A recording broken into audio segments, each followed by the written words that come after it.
प्राचीन समय में संगीत का सबसे ज्यादा प्रभाव था तो वह था भगवान श्री कृष्ण की बांसुरी का। श्री कृष्ण की बांसुरी की धुन सुनकर सभी गोप गोपियां खींचे चले आते थे।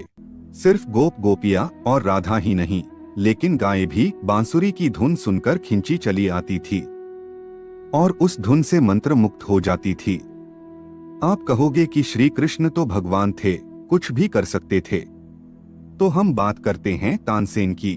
तानसेन का मूल नाम रामतनु पांडे था, जिन्होंने संगीत की मदद से दीपक राग गाकर दिए जला दिए थे और गुजरात के वडनगर की ताना और रीरी नाम की दो बहनों ने मल्हार राग गाकर बारिश को बरसने पर मजबूर कर दिया था। श्राप और वरदान और किसी की बद्दुआ लगना भी और कुछ नहीं लेकिन आवाज का ही अलौकिक प्रभाव है। अगर हम आज के जमाने की बात करें तो एक हंगेरियन म्यूजिक एल्बम ऐसा है जिसे सुनकर लोग आत्महत्या कर लेते हैं, जिसका नाम हम यहाँ नहीं बता सकते। कई संशोधनकर्ताओं ने ढूंढ निकाला है कि संगीत बजाने से पेड़ पौधों का विकास अच्छा और जल्दी होता है। इस वीडियो में आप देख सकते हैं कि संगीत बजाने से गाय दूध देना शुरू कर देती है। तो आपने देखा कि संगीत और आवाज हम पर कितना ज्यादा प्रभाव डालता है। अब हम बात करें मंदिर के घंटे की, तो मंदिर में घंटा भगवान को खुश करने के लिए नहीं, लेकिन हम मनुष्यों के लिए लगाया जाता है। मंदिर में हम क्यों जाते हैं? तो ज्यादातर हम मंदिर में अपने दुखों को दूर करने जाते हैं। हम ईश्वर से प्रार्थना करने जाते हैं कि ईश्वर हम पर कृपा करें और ईश्वर हमारी प्रार्थना सुने। इसलिए जरूरी है कि हमारा और परमेश्वर का कनेक्शन बने, और इस कनेक्शन को बनाने के लिए जरूरी है कि हमारा मन शांत हो। लेकिन जब हम मंदिर में जाते हैं तो हमारा मन कई तरह की सांसारिक उलझने और दुखों में उलझा हुआ होता है, तो हमारा उलझा और भटका हुआ मन शांत हो जाए। इसलिए प्राचीन निर्माताओं और वास्तुकारों ने मंदिर में घंटे को लगवाया है। जब हम घंटे को बजाते हैं तो उसमें से एक खास फ्रीक्वेंसी की आवाज उत्पन्न होती है और वह आवाज हमारे मस्तिष्क पर तुरंत प्रभाव डालते हुए हमारे मन के विचारों को शांत कर देती है। इसलिए घंटे को मंदिर के द्वार पर या गर्भगृह के बाहर गुंबद के नीचे लगाया जाता है।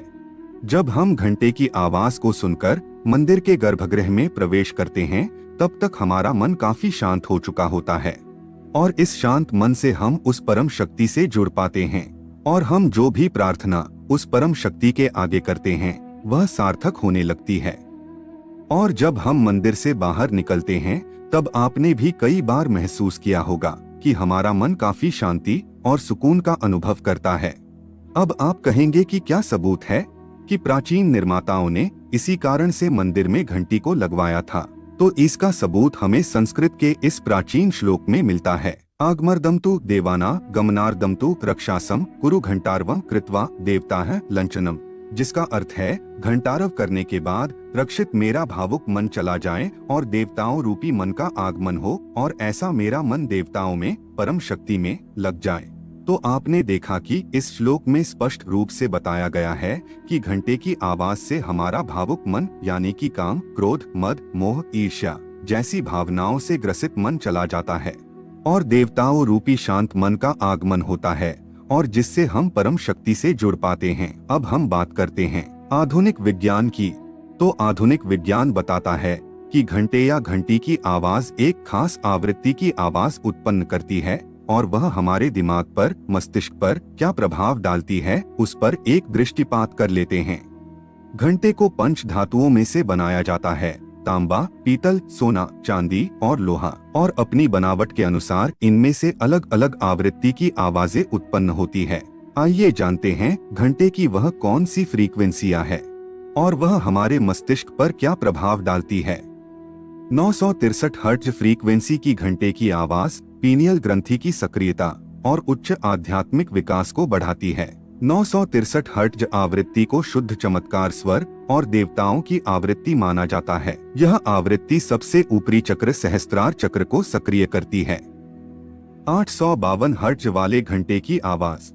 852 हर्ट्ज साउंड एक ऐसा स्वर है जो दिमाग को अत्यधिक सोचने, दखल देने वाले विचारों और नकारात्मक विचार पैटर्न से दूर करने के साथ जुड़ा हुआ है।